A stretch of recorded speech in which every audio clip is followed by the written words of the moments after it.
The United States National Security Strategy and the Road to the United States of the Americas.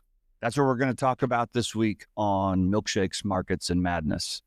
So it was a fairly quiet week in the overall financial markets. We'll cover those at the end of this. We'll go over some charts. But for me, the news that kind of dominated the week was the release of the United States National Security Strategy for 2025. And there's been various takes on this document, but regardless of what your take on it is, I think it is without question a very important document. And so, for those who are not aware of it or have not already seen it, I thought what we would do today is kind of go through and summarize what it said and talk about why it's important. Now, interestingly, we have discussed this topic several times on this show this year. And so while it is somewhat repetitive, part of the reason we're repeating it is because we think it is important and we think it bears further scrutiny and consistent scrutiny. And part of the reason, again, something that we have talked about several times, is that we think we are now in an environment where politics and power and national security and national interest trumps, pardon the pun, normal economic analysis. In other words, some projects that may not pencil out on a spreadsheet from an economic perspective may happen anyway. And projects that pencil out on a spreadsheet may not be successful due to power dynamics and geopolitical alignments and that type of stuff. So we just, as investors, we don't think it is possible to ignore the broader geopolitical, let's just call it alignments and factors as perhaps it was 10, 20, 30 years ago. So let me just pull, what I did is I just went through and summarized the document. We'll just walk through 6 or 7 slides that kind of summarize the different things, and we'll go into a little bit of detail on some of them. But again, for those who are not familiar with it, wrong one. All right, hold on. Those not familiar with it, this is the document that's put out by the White House that summarizes the overall national security strategy that the administration is employing. Now, some of you who have been watching me for a while have probably heard me talk about the United States of the Americas. And it's kind of tongue in cheek and kind of a joke, but, part of the reason that it resonates is there's a little bit of truth in every joke. And I think this is the ultimate goal kind of the United States. I mean, I think they would love to they already dominate the Western Hemisphere, but I think they want to have even more control of the Western Hemisphere. And I don't think that is a super great insight. I think a lot of people kind of believe that. But I think there's a bigger potential for it actually happening than some other people.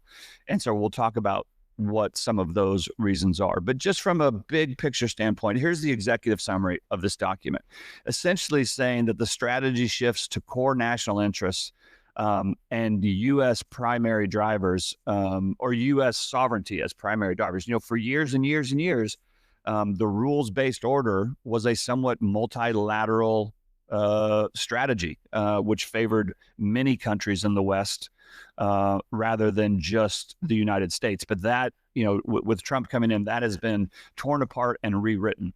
And so they're shifting from global activism to only U.S. aligned engagements.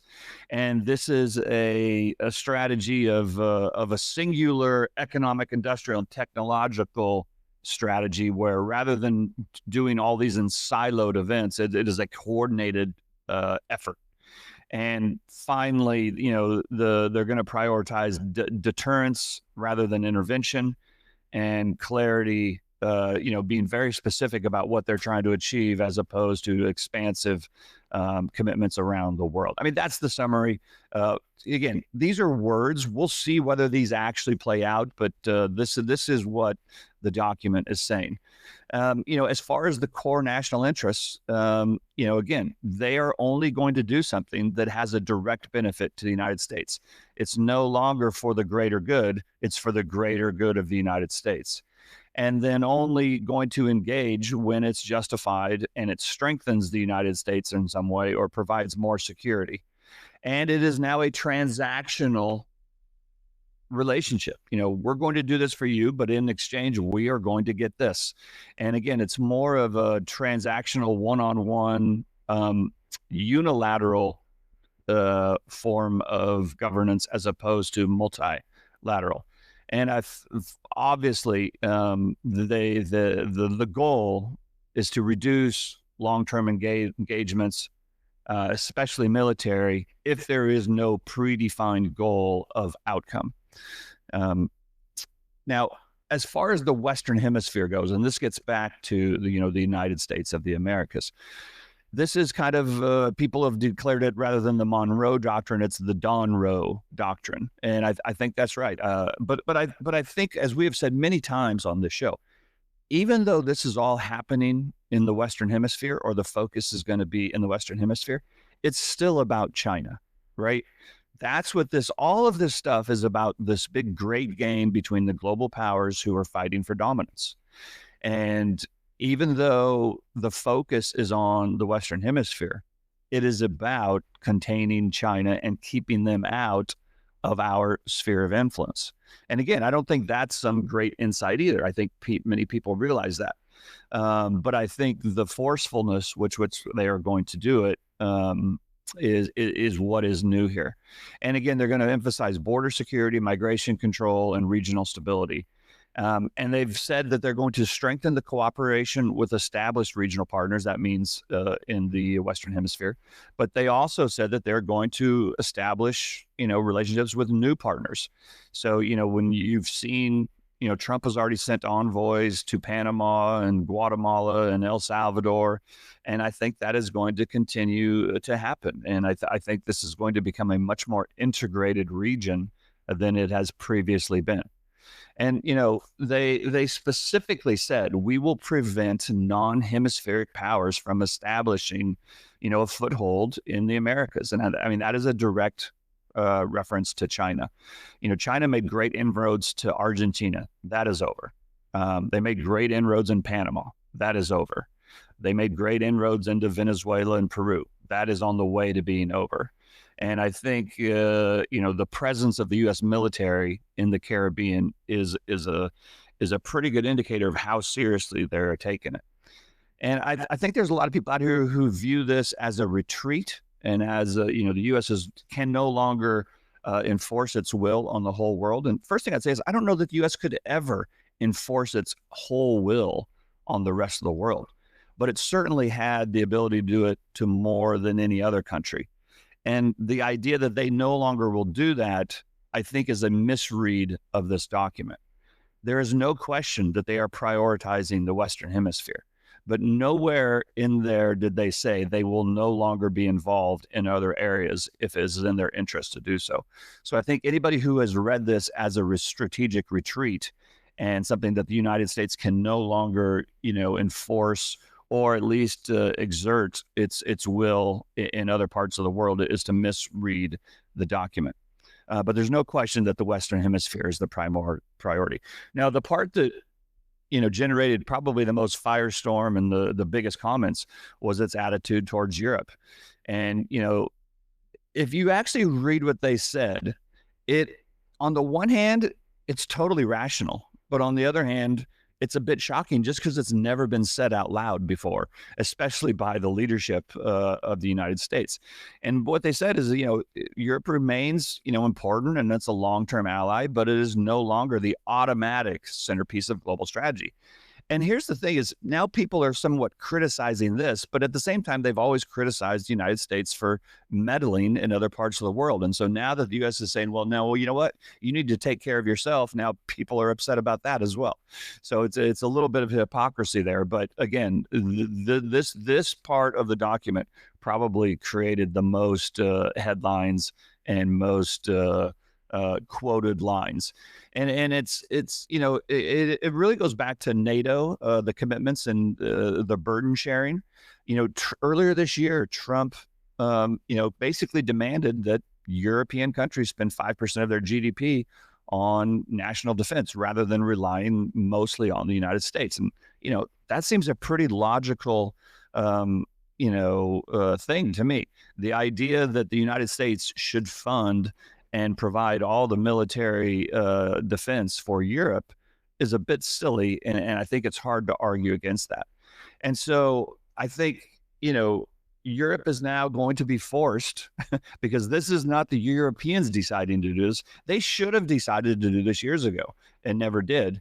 But Europe is now expected to take a greater responsibility for its own defense in its own neighborhood. And that's kind of directly related to Ukraine. And you can see the funny thing about this is Europe so badly wants to continue fighting this war with Ukraine, but they want the United States to mostly fund it and provide equipment for it, and potentially even provide, military assets for it. But Europe also continues to buy all kinds of energy from Russia. So, make up your mind. If you really view Russia as this national threat, then stop buying all their energy and providing them the funds that you believe they are now going to use to invade you. So, but this is the United States kind of putting its foot down and saying, listen, we will help when necessary, but only if it's in the greater interest of the United States and not just because we have been longtime allies with Europe. And they even, the phrase that got the most attention was when they said Europe faces civilizational erasure and may one day lose its status as a reliable U.S. ally.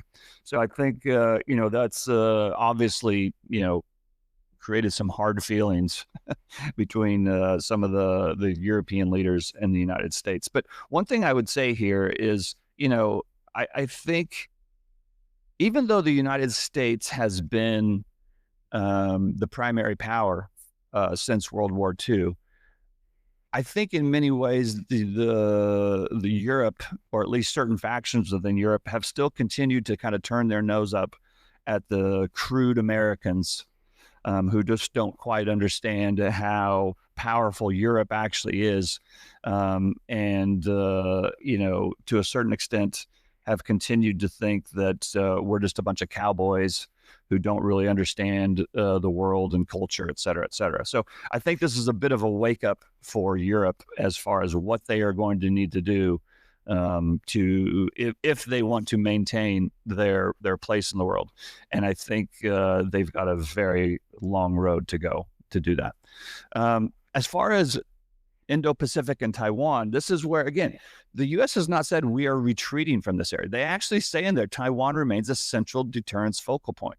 So I think there's been some speculation that the United States is going to get, the Western Hemisphere in Venezuela, Russia is going to get Ukraine, and China is going to get Taiwan. And this is a backroom deal that has been negotiated.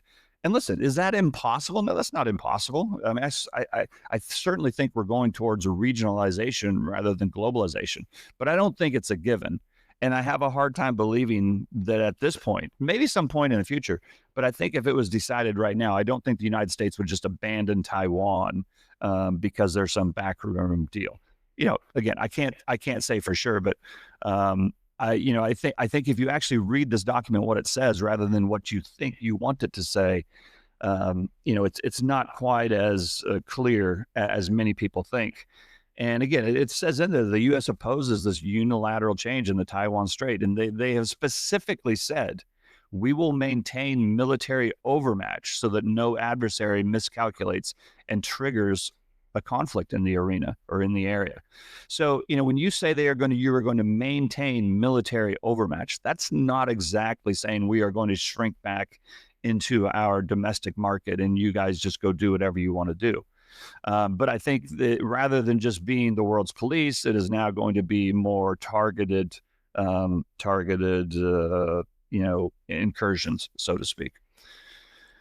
But the other part was they really focused on the economy and technology. And, we have talked several times about the Big Beautiful Bill, and a section of that is the Office of Strategic Capital. And I continue to believe this Office of Strategic Capital is a much bigger and more important thing than people realize. This is a direct response to China's, power in this arena, and they are going to focus on critical minerals, dual use technologies, anything that is specifically geared towards United States supply chain independence or national security interests, they are going to focus on that.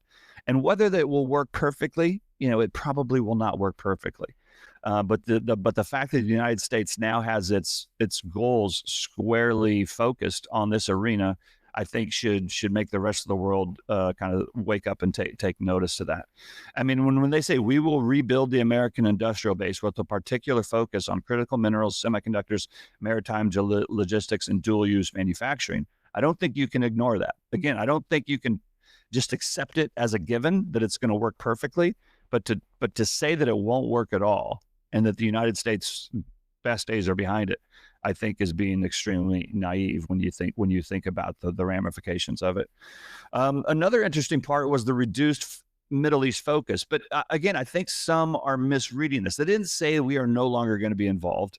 They didn't say that it is no longer important. What they said is a retreat from kind of these ideology-driven missions. And, they are going to refocus,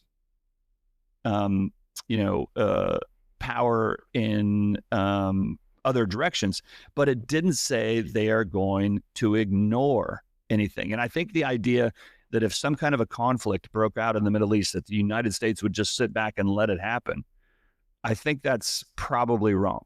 But I think the big quote from that section was, it says, but the days in which the Middle East dominated American foreign policy in both long-term planning and day-to-day execution are thankfully over.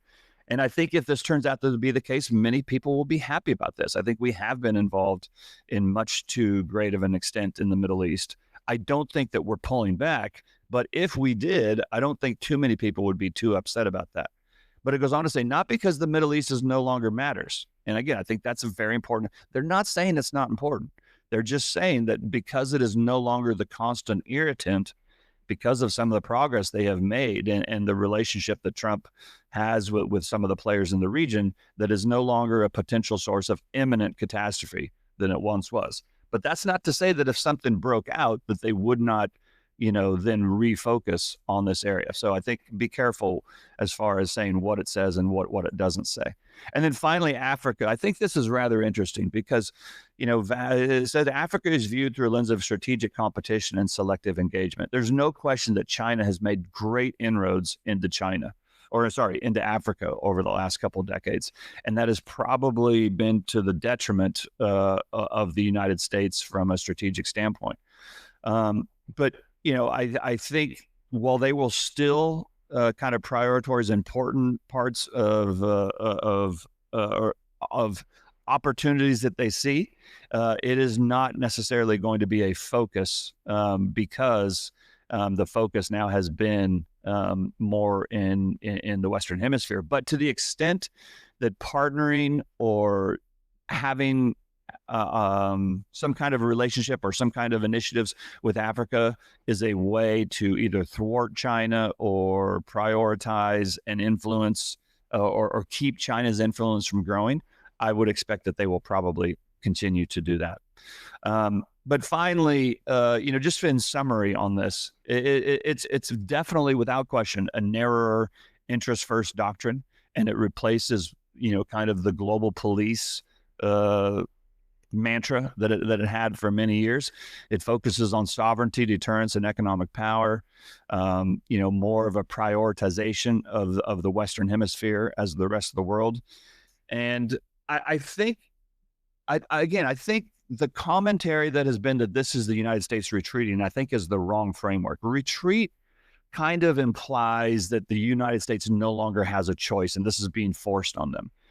That is completely wrong. This is the United States finally prioritizing the Western Hemisphere as opposed to being forced to focus on the Western Hemisphere. And, I would argue that Trump has done more to change the world and tear down the traditional rules-based order in 1 year than the BRICS accomplished in 15. So none of this is being forced on the United States. The United States is just choosing to do this.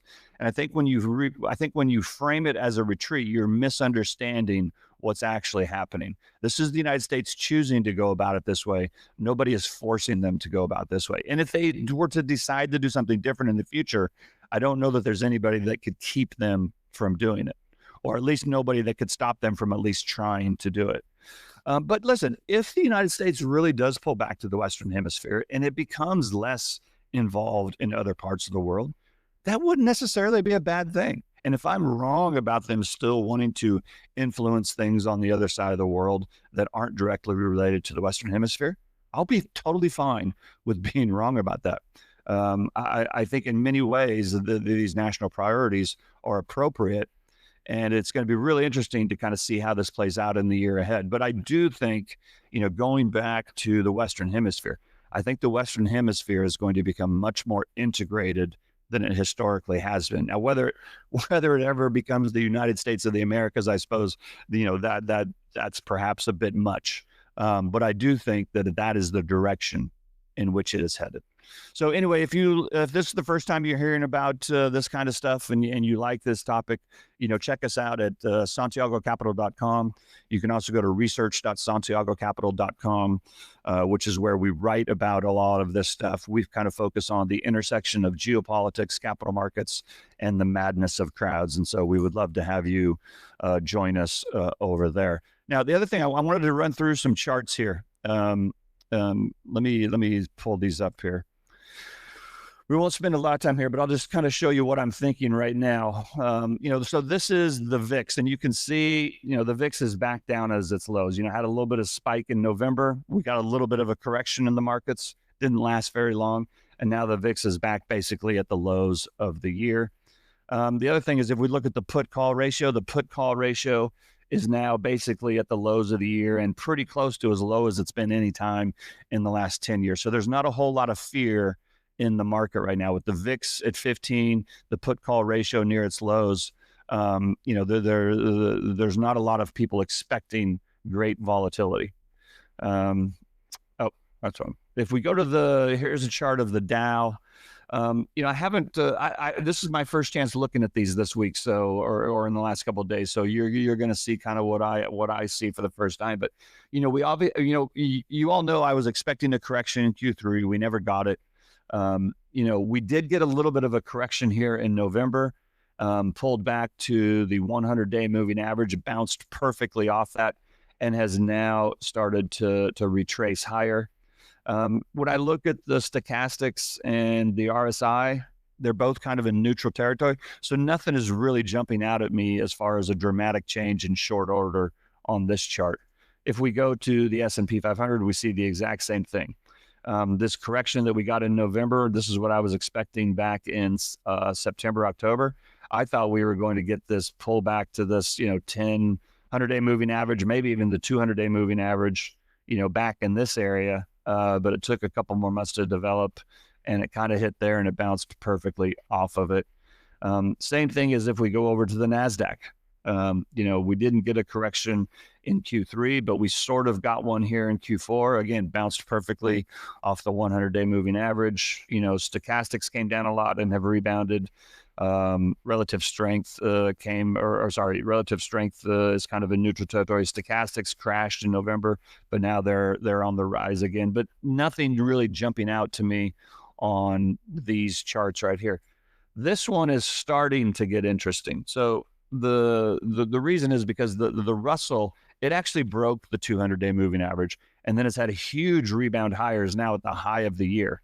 If we go back and just look at these, we're not quite back to the high of the year in the NASDAQ, not quite back to the high of the year in the S&P, not quite back to the high of the year in the Dow. But if we go to the Russell, we have actually made new highs. Relative strength has kind of rebounded. It's starting to roll over a little bit, and the stochastics are getting pretty high. So it would not be surprising to me to see a pullback in the Russell, which is the kind of the small and medium-sized companies.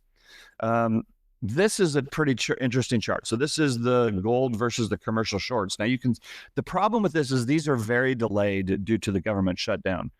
You can see here, this is still only as of the end of October, but you can see that in the pink line, this is the commercials who had their short position.